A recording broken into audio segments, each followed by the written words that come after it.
നമസ്കാരം. സോഡിയാക് മീഡിയയിലേക്ക് എല്ലാ പ്രേക്ഷകർക്കും സ്വാഗതം. 2026 ജൂലൈ മാസത്തെ പൂയ നക്ഷത്രക്കാരുടെ നക്ഷത്രഫലം ഒന്ന് പരിശോധിച്ച് നോക്കാം. പൂയ നക്ഷത്രക്കാരെ സംബന്ധിച്ചിടത്തോളം കാലും പൂയോ ആയാലും കർക്കിടകക്കൂറാണ്. അപ്പോൾ കർക്കിടകക്കൂറുകാർക്ക് ജന്മത്തിലാണ് വ്യാഴം സഞ്ചരിക്കുന്നത്. അപ്പോൾ 12-ൽ നിന്നിരുന്ന വ്യാഴം ജന്മത്തിലേക്ക് വന്നപ്പോൾ ദോഷം ഒരു പരിധി വരെ കഴിഞ്ഞ വർഷത്തിൽ കുറവാണ് ഇപ്പോൾ. എങ്കിലും ദൈവാധീനം പൂർണ്ണമായിട്ട് അനുകൂലം എന്ന് പറയാൻ പറ്റില്ല. കാരണം ജന്മരാമോ അനേ ദുഃഖം എന്ന് പറയുന്നൊരു യോഗമാണ്. അതായത് ശ്രീരാമചന്ദ്രൻ വനവാസത്തിന് പോയ പോലെയുള്ള ഒരു അലച്ചിൽ, എവിടെയാണ്, എന്താണ്, എങ്ങനെയാണെന്നൊന്നും കൃത്യമായിട്ട് അറിയാതെ ഒരു തീരുമാനം എടുക്കാൻ പറ്റാത്ത രീതിയിലുള്ള ഒരവസ്ഥ. അതേപോലെ തന്നെ ഈ മനസ്സിൽ കുറച്ച് പെട്ടെന്ന് ദേഷ്യം വരെ എടുത്തേട്ടം പോലെയുള്ള കാര്യങ്ങൾ, തലവേദന, ഇങ്ങനെയുള്ള കാര്യങ്ങൾക്ക് യോഗമുണ്ട്. സാമ്പത്തിക ഞെരുക്കം പോലെയുള്ള കാര്യങ്ങൾക്ക് യോഗമുണ്ട്. നല്ല ഉദ്ദേശത്തോടുകൂടി സംസാരിച്ചാലും കേൾക്കുന്നവർക്ക് അപ്രിയമായിട്ട് തോന്നാനുള്ള സാധ്യതയുള്ള ഒരു മാസമാണ്. അതുകൊണ്ട് ശ്രദ്ധിക്കണം. കർമാധിപതി ലാഭസ്ഥാനത്ത് നിൽക്കുന്നുണ്ട്, തൊഴിലുണ്ടാകും. തൊഴിലിൻ്റെ കാര്യത്തിലൊക്കെ കുറച്ച് ബാധയിൽ നിൽക്കുന്ന കർമാധിപതി ആയതുകൊണ്ട് തൊഴിലുമായിട്ട് ബന്ധപ്പെട്ട് കുറച്ച് ടെൻഷനൊക്കെ ഉണ്ടാകുമെങ്കിലും നിൽക്കുന്ന ലാഭസ്ഥാനത്ത് നിൽക്കുക, ലാഭാധിപതി രക്ഷാസ്ഥാനത്ത് ലഗ്നാധിപതിയോട് ചേർന്ന് ശരഭായോഗം ചെയ്ത് നിൽക്കുകയും ചെയ്യുന്നുണ്ട്. അപ്പോൾ അങ്ങനെയുള്ളത് കാരണം കൊണ്ട് ചെയ്യുന്ന പ്രവർത്തിക്കത്തക്കതായിരിക്കുന്ന അനുകൂലമായിരിക്കുന്ന ഗുണഫലങ്ങൾ അനുഭവിക്കാനായിട്ട് സാധിക്കും. മാത്രമല്ല മറഞ്ഞ ബുധനാണ്, എന്തായാലും സ്വക്ഷേത്ര ബലവാനായിരിക്കുന്ന ബുധനാണ്. അപ്പോൾ അനാവശ്യമായിട്ടുള്ള ചിലവ് കുറയ്ക്കാനായിട്ട് നിയന്ത്രിക്കാനായിട്ട് സാധിക്കും. അതുപോലെ വിദ്യാർത്ഥികളെ സംബന്ധിച്ച് പഠന വിഷയത്തിലൊക്കെ വളരെ അനുകൂലമായ സമയമാണ്. കാര്യങ്ങളൊക്കെ പെട്ടെന്ന് ക്യാച്ച് ചെയ്യാനുള്ള കഴിവുണ്ടാകുക, ആഗ്രഹിക്കുന്ന സ്ഥലത്ത് പഠിക്കാൻ സാധിക്കുക, ഇങ്ങനെയുള്ള ഗുണങ്ങൾക്ക് യോഗമാണ്. നടുവേദന പോലുള്ള രോഗത്തിന് യോഗമുണ്ട്.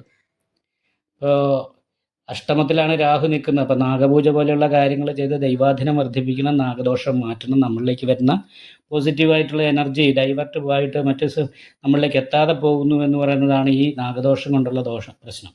അഷ്ടമത്തിൽ നിൽക്കുന്നതുകൊണ്ട് നടുവേദന പോലുള്ള രോഗാവസ്ഥ ഉണ്ടാകും. നമ്മളിലേക്ക് എത്തേണ്ട ഗുണഫലങ്ങൾ ചിലപ്പോൾ ഡിലേ ആകും. അപ്പോൾ അത് ശ്രദ്ധിക്കുക, നാഗപൂജ ചെയ്യുക. അതിനോടൊപ്പം തന്നെ 7ാം ഭാവാധിപതി ഭാഗ്യസ്ഥാനത്താണ്. അപ്പോൾ 7ാം ഭാവാധിപതി പൂയ നക്ഷത്രക്കാരുടെ ഭാര്യമാരിൽ നിന്ന് അല്ലെ ഭർത്താക്കന്മാരിൽ നിന്നും ഭാഗ്യാനുഭവങ്ങൾക്ക് യോഗമുണ്ട്.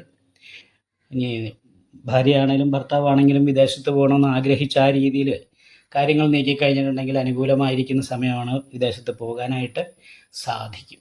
പ്രധാനമായിട്ട് ശ്രദ്ധിക്കേണ്ടത്, നല്ല ഉദ്ദേശത്തോടുകൂടി സംസാരിച്ചാലും ചില സമയത്ത് കേൾക്കുന്നവർക്ക് അപ്രിയമായിട്ട് തോന്നും. ചെറിയ പേരുദോഷം പോലുള്ള കാര്യങ്ങൾക്ക് വരെ യോഗമുള്ള സമയമാണ്. ഈ 2 കാര്യങ്ങൾ മനസ്സിൽ വെച്ചിട്ട് വേണം മറ്റുള്ളവരോട് ഇടപെടാനായിട്ട്.